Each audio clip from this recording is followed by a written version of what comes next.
Hi, welcome back, everyone. Ladies and gentlemen, welcome back. And this is actually the second session for today, but I will reintroduce just in case this is the first time you're visiting. So official welcome to the first and the largest online career expo that's ever staged in the city's innovation and technology sector. And for those of you who are back, welcome back. I'm Melody. And for those of you who's new, my name is MC Melody Kwan, and I am with you all week long. Now, just a little bit so that you guys know what's going on. All week long, we actually have a mini sessions that's coming in just bit by bit every day. And also, since yesterday, that was the first day of our expo, we had global talents from over 45 regions that visited our Hong Kong Science Park Virtual Career Expo 2020 on its first day's launch. That's incredible, because what does that mean? That actually means it attracted about 10,000 attendees and 60,000 page visits. That's just in the first day. That's incredible. Now, thank you so much for being part of this on this virtual platform. Now, besides having the over 1,000 career opportunities that's offered from over 150 science park technology companies across different fields, such as AI and robotics, we got health tech, we have fintech, we have smart city, which you can just apply for at the ease of your mobile device, on your laptop, just at the comfort of your own home. As we probably know, most of you are at home right now. So it's just as easy as one click and you're done. And we're also presenting you with close to 20 webinars that's featuring some very, very experienced recruiters. And we got INT heavyweights, we got the trailblazing startups and industry experts that's sharing with us all week long. So everyone, make sure you keep your eyes open, keep your ears peeled, because some of these information are very, very valuable. So everyone, get ready to say hi to your future, where you're going to take everything, your career, your knowledge to the next level, and also get a head start on your game. So everyone, let's get ready, because for this next session, we have with us Mr. Sebastian. He's the Associate Manager of Michael Page International Hong Kong Limited. And for those of you who don't know what company that is actually one of the very famous and renowned recruiters that you actually hear their name all the time. And he will share his advice on how you can ace your CV. So everyone, let's put our hands together at home, in front of your mobile devices, in front of your computer, and say welcome to Sebastian with me. Hi, Sebastian. Hi there, Melody. How are you? Hi, I'm good. Very excited. I saw your topic and I just can't wait. I need to hear as much as possible from your presentation, because I'm sure a lot of us need to actually get that over with. CV, how do we ace that? Sure, definitely. Thanks for the introduction. So yeah, obviously my name is Sebastian, part of the recruitment firm Michael Page. So a bit about my background, I mainly focus on digital e-commerce and analytics hiring. So definitely in line with the discussion that we're having. Now, CV, very important, very hectic, lots of administration, lots of words. How do we ace it? What's so important about CV, right?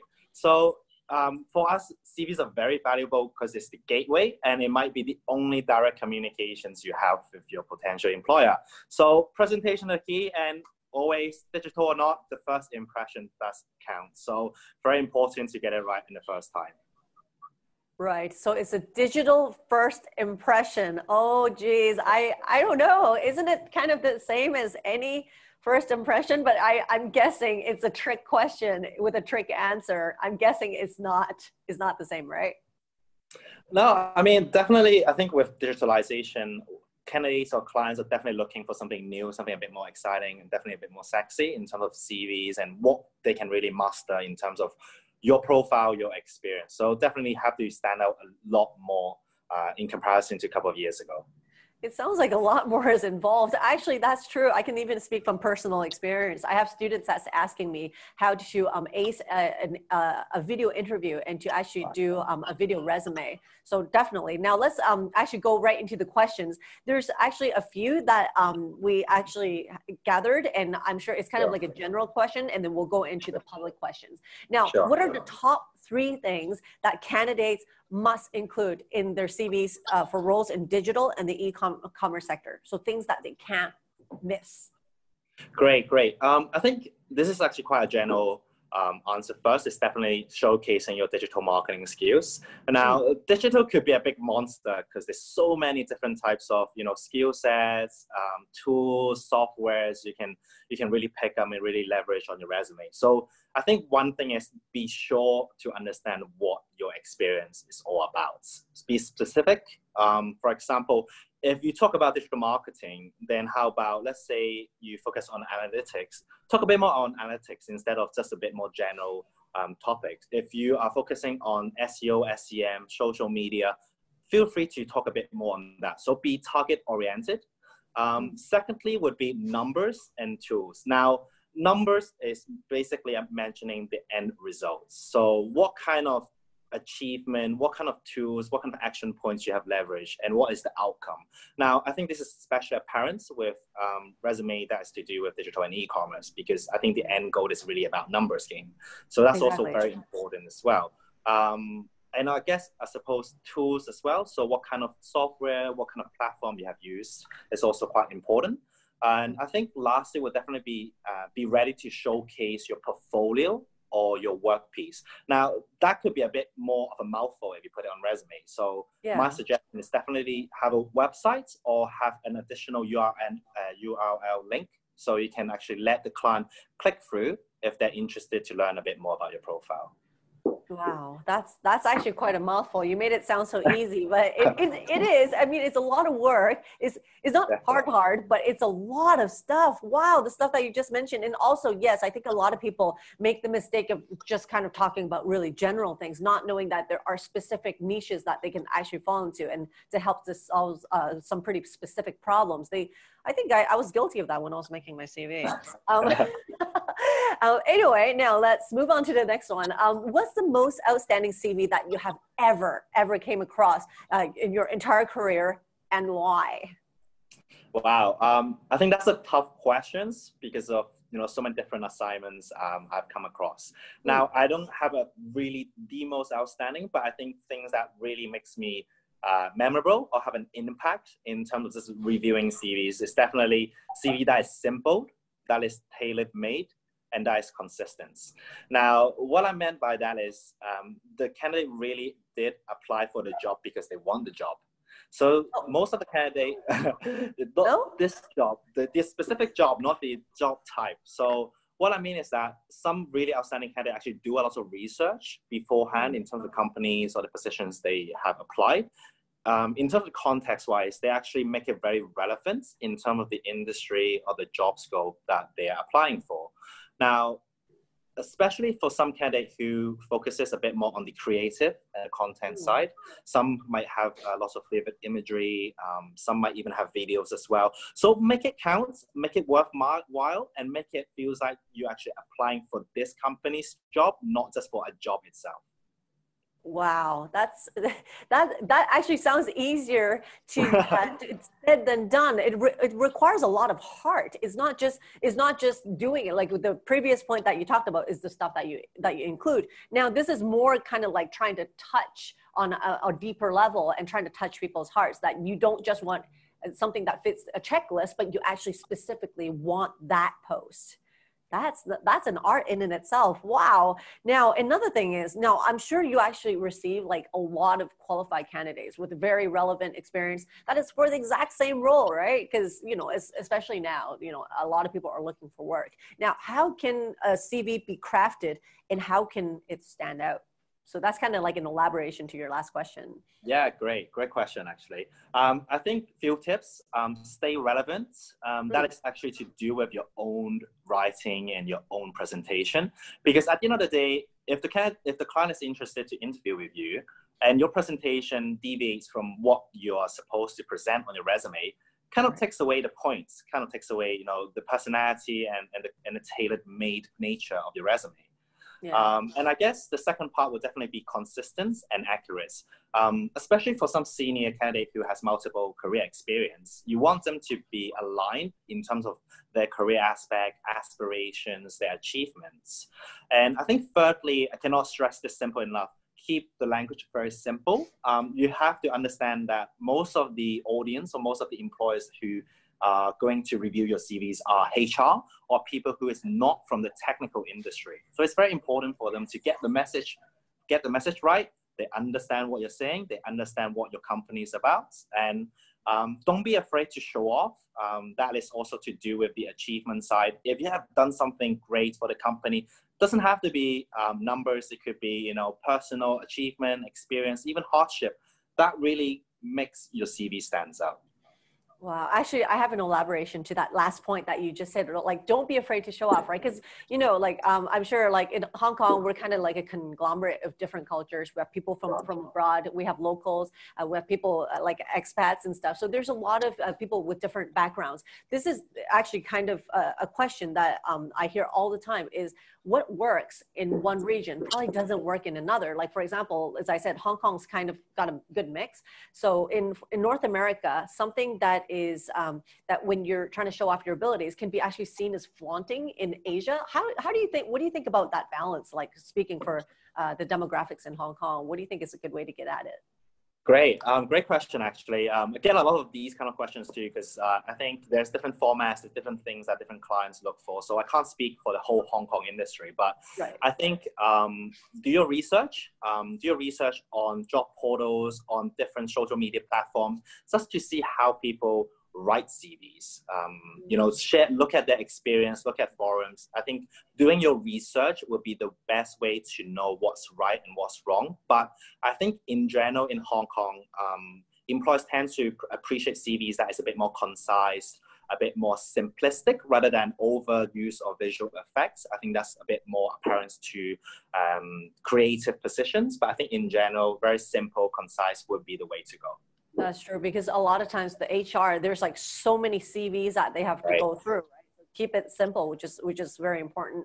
Now we're going to go into some of the questions that our audiences have at home. Are you ready? Go through them? Okay. Yeah. Let's do it in chronological order. Now, the first one is, what makes a winning CV for non-tech candidates in the INT world? Oh, great question. So non-tech candidates in the INT world. So definitely not the technical achievement side, but I think it's more towards the commercial understanding or the commercial experience to do with the industry. So perhaps talk a bit more about your involvement within the industry. For example, if you are applying for a technical company, but you're not a technical candidate, how do you make yourself stand out? Yeah. Feel free to share your experience or your activity learning about the industry. It could be something that is outside of your company or outside of your job scope. Go take some classes, learn some from expertise. Those kind of things make you feel like you are interested in the company and make you relevant to the industry too. Wow, wow. Thank you so much, because I'm sure like you're the best person to talk to, because you're, yeah. So I'm totally going to hoard you with a lot of questions. We still got about 5 minutes. So I'm going to squeeze in a lot here. Now, second one, during the first screening by HR, does a CV with a photo usually win over those ones that don't? And also for a CV without a photo, how can we actually make it more attractive? Great. So from my statistical understanding, doesn't really matter whether you have photos or not.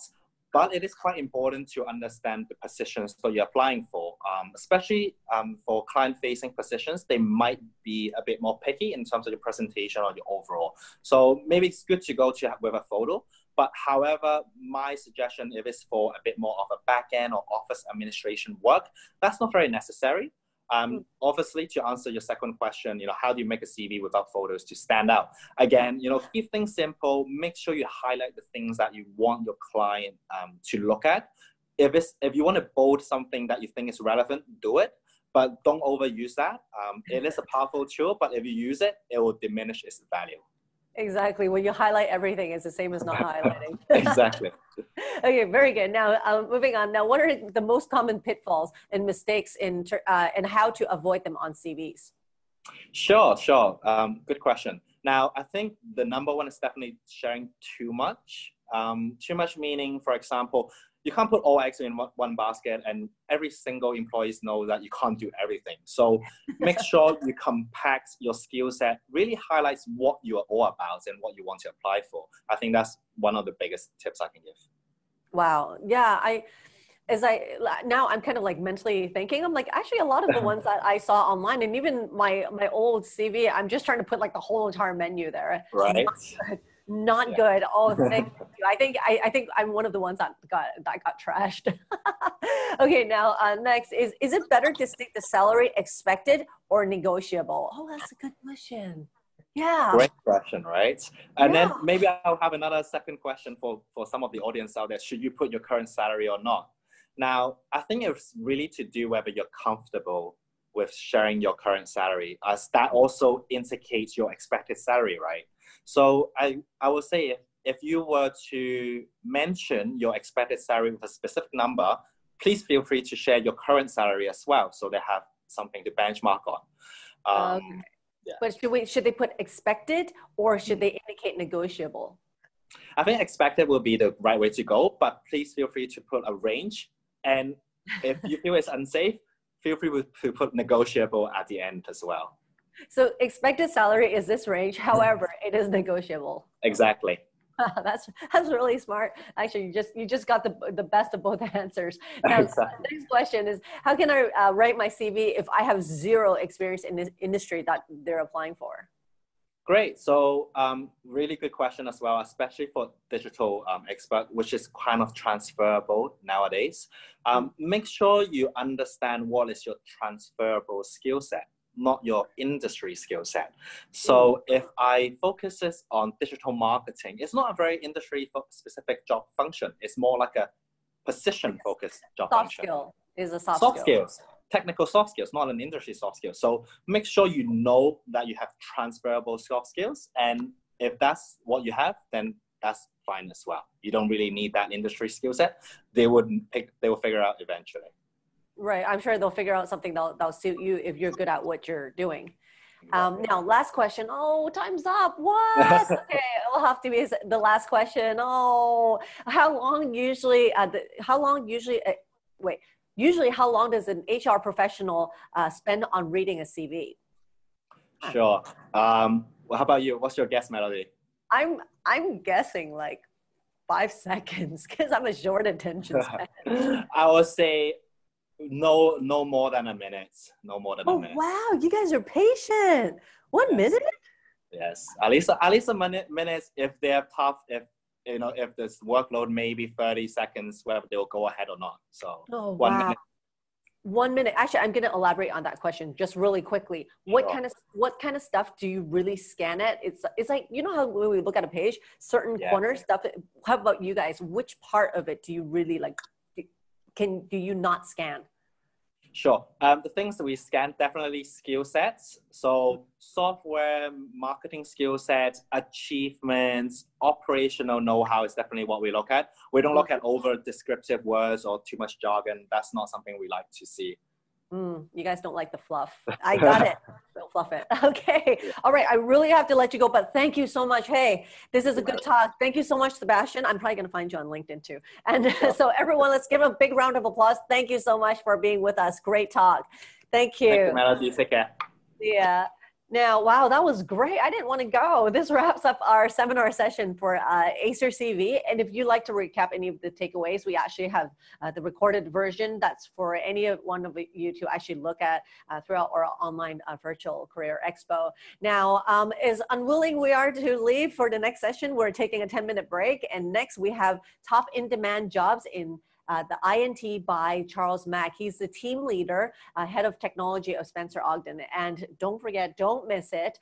And you guys, if you have any technical questions, if you guys if you need support, if you have any inquiries, email us at hksp@vfairs.com, VFAIRS.com. All right, you guys, see you in 10 minutes. Bye.